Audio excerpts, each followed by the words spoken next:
Je visitais et des boutiques et des distilleries, des champs de fleurs, des fabrications d'huiles essentielles, des fabrications de flacons. Tout tournait toujours autour de la parfumerie.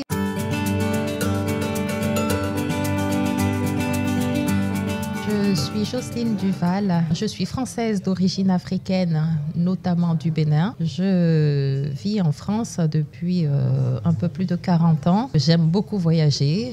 C'est l'une de mes occupations principales. Je suis entrepreneur dans l'âme. J'aime créer. J'ai toujours aimé ça depuis toute petite. Il n'y a que les dernières années de lycée que je suis venue terminer en France. Ça veut dire que mes bases solides m'ont été apprises, inculquées en Afrique, au Bénin notamment.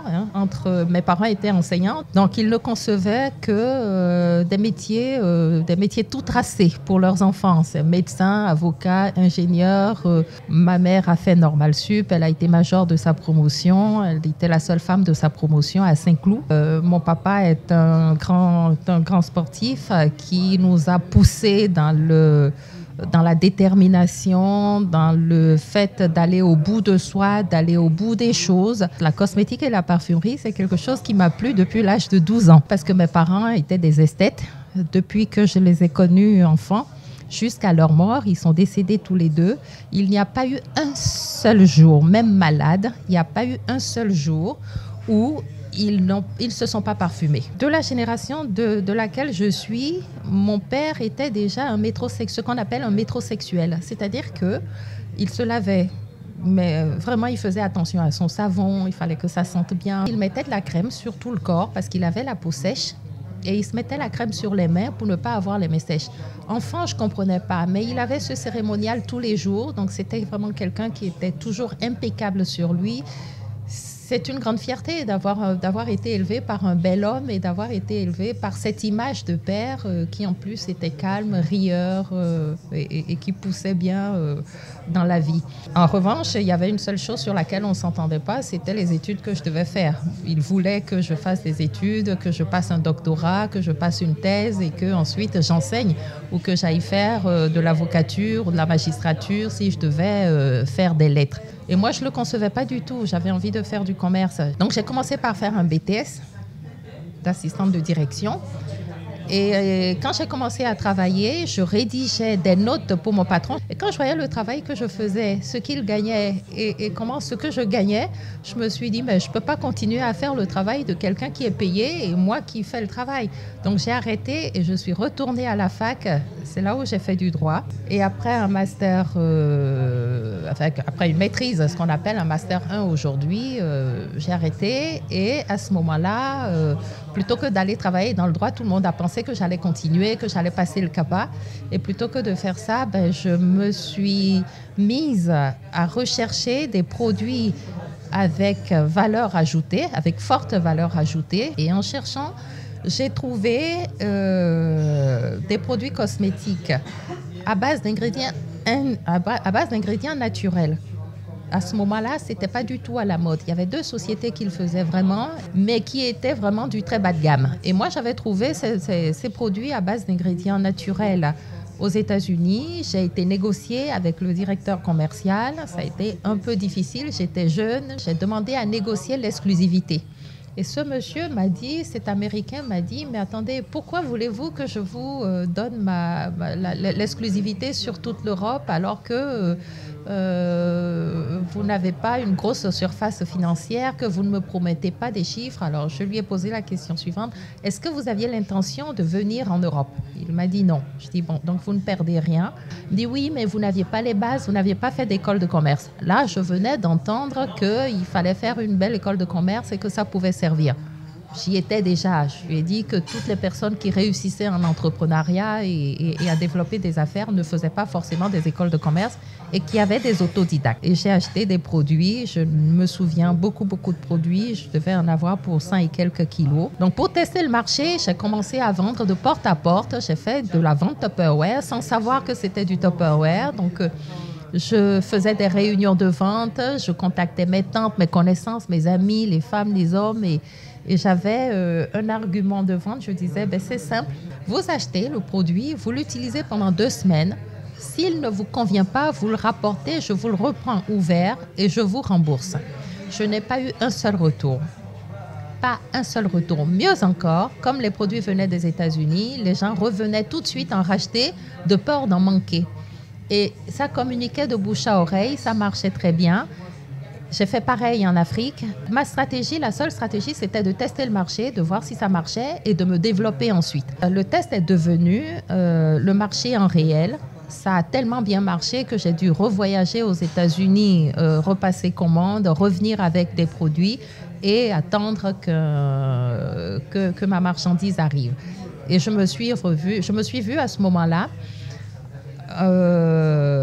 commencer à faire des allées et venues entre la France, la Belgique, la Suisse et l'Afrique. Et j'ai fait ce travail-là en emmenant mon petit garçon partout où je passais en Afrique. J'allais partout. On était tout le temps dans le train, dans la voiture, dans l'avion, etc.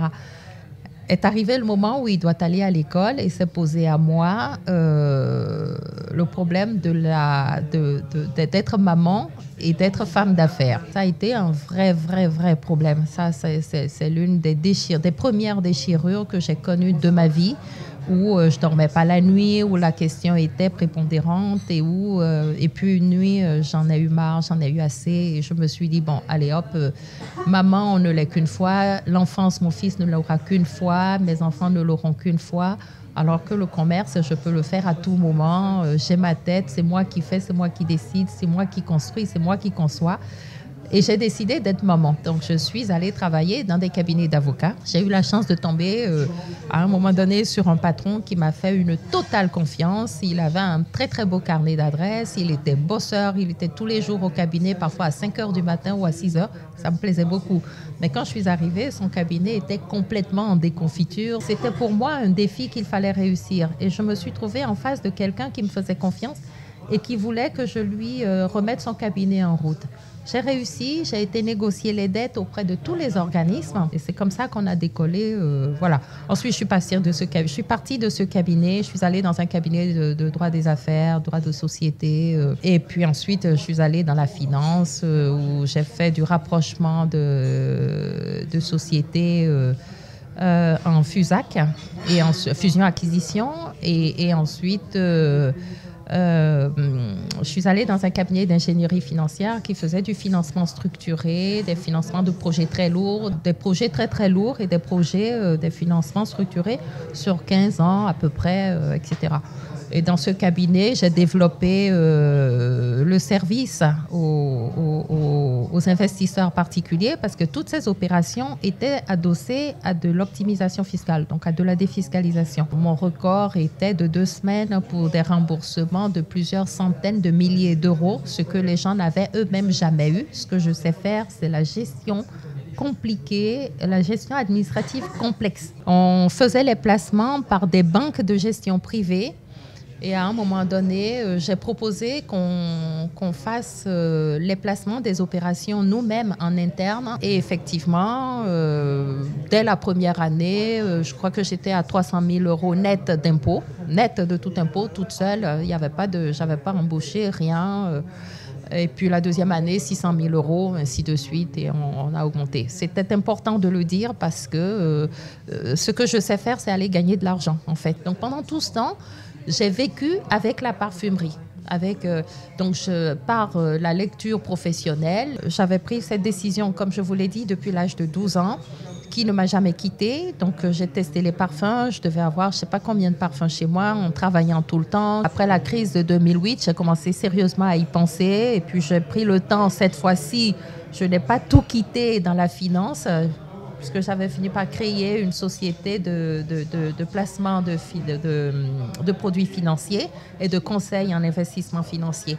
Et j'ai pris le temps de liquider toutes mes affaires jusqu'en 2012 et de partir tranquillement, de libérer mes clients très tranquillement. En 2014, nous avons sorti notre première collection de 4 parfums qui sont basés, ma foi, sur des personnalités. C'est-à-dire que ce sont des parfums que vous allez porter en fonction de ce que vous voulez exprimer de votre personnalité. Si vous voulez exprimer du pouvoir, si vous voulez exprimer de la puissance, de la force tranquille, si vous voulez exprimer de la séduction, du charme rassuré, Si vous voulez exprimer de l'audace, de la puissance,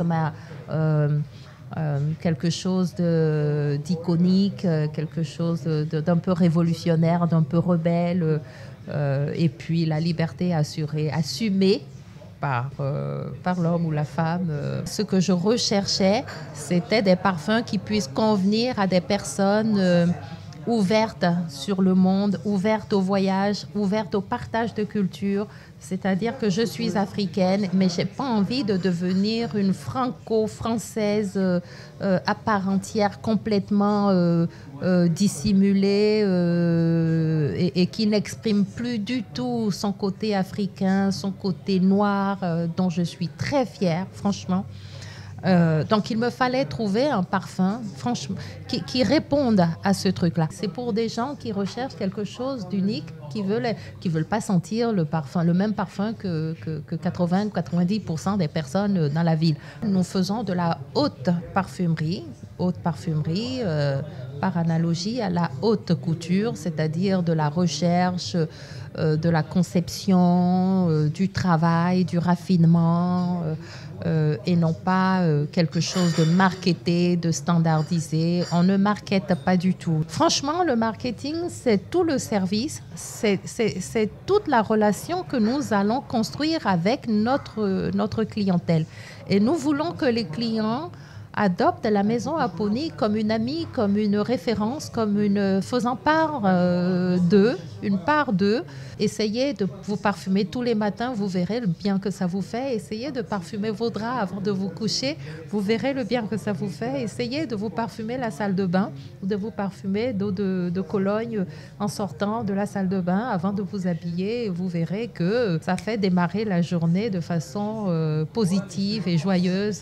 En tout cas, ça fait du bien. Je voulais un nom qui ait du sens. Je voulais pas un nom n'importe quoi. Je voulais pas utiliser mon nom non plus. Et en cherchant, j'ai trouvé Aponi. Le mot Aponi, bien que français, d'origine grecque, aponos, est dans la philosophie d'Épicure vraiment l'absence de troubles corporels, ce qui veut dire le bonheur physique. Le parfum étant quelque chose de physique. Donc, Aponi a été trouvé, c'était à mon grand dame. Ensuite, le nom des parfums, ça a été des noms qui ont du sens. Il y a un parfum qui, pour moi, est un cas d'école. Ça serait arrivé à quelqu'un d'autre, peut-être que je me serais dit que moi j'aurais trouvé. C'est notre parfum phare qui est Mulâtresse. C'est un parfum dont le nom m'a été inspiré par plusieurs choses. D'abord, ma petite fille qui est métisse, elle est mignonne quand elle était petite et partout où je l'emmenais, tout le monde la regardait, tout le monde voulait la toucher. Les gens disaient la petite métisse.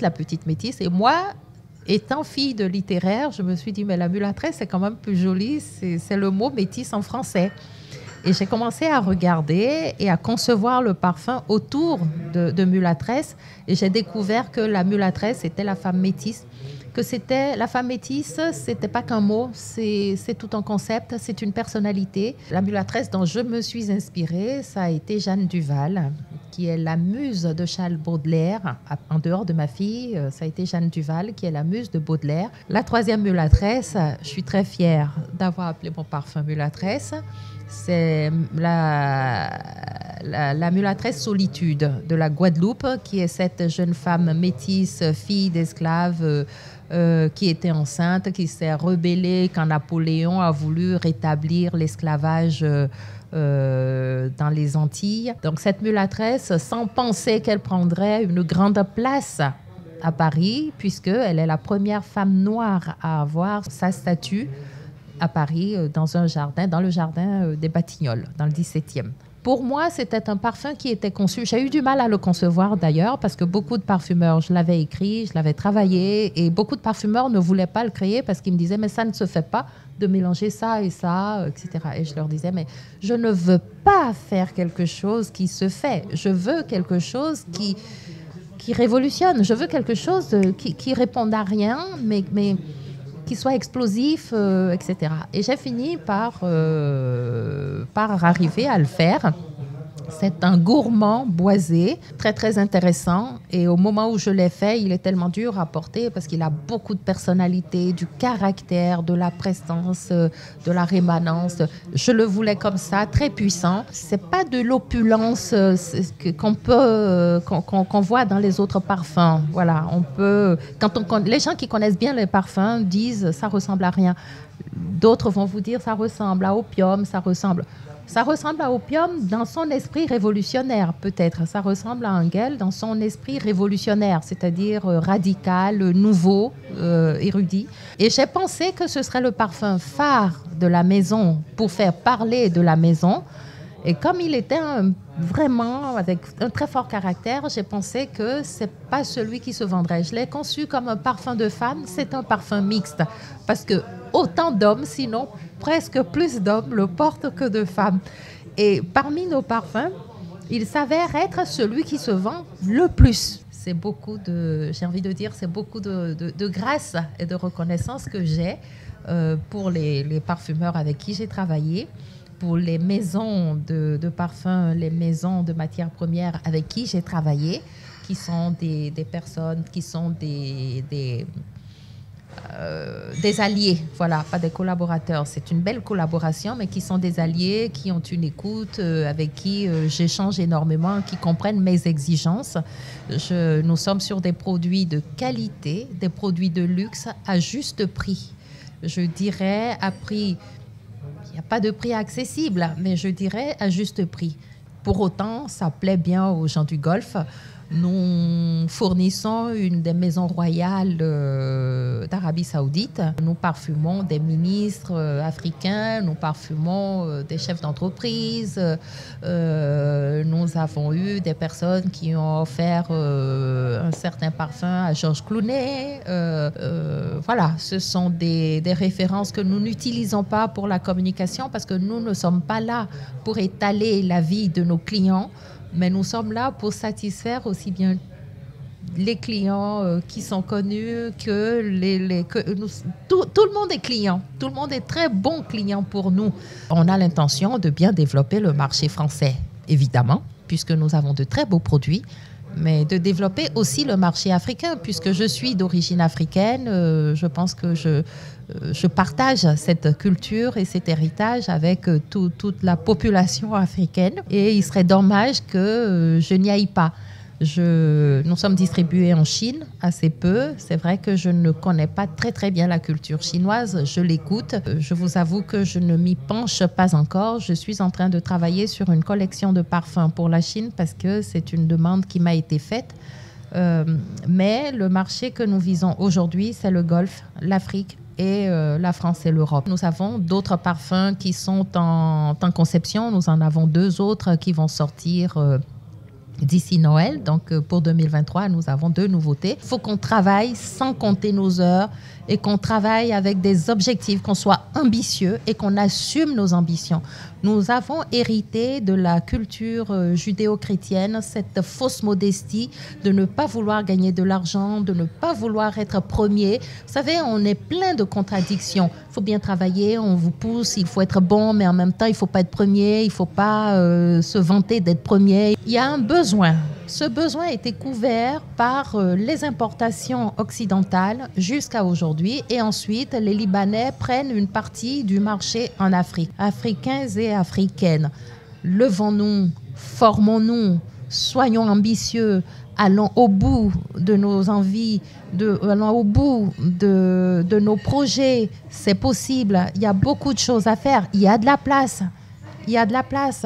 Nous sommes un grand marché qui est presque vierge. Donc, il y a de la place. C'est ça l'optimisme que j'ai pour ce marché-là.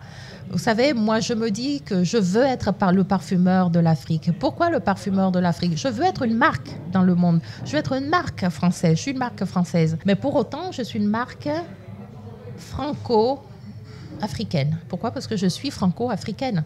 Et je l'ai créé et ce sont des produits qui portent cet héritage d'influence africaine. Nous sommes dans l'excellence. Vous savez, le berceau mondial du parfum, c'est Grasse, c'est la France.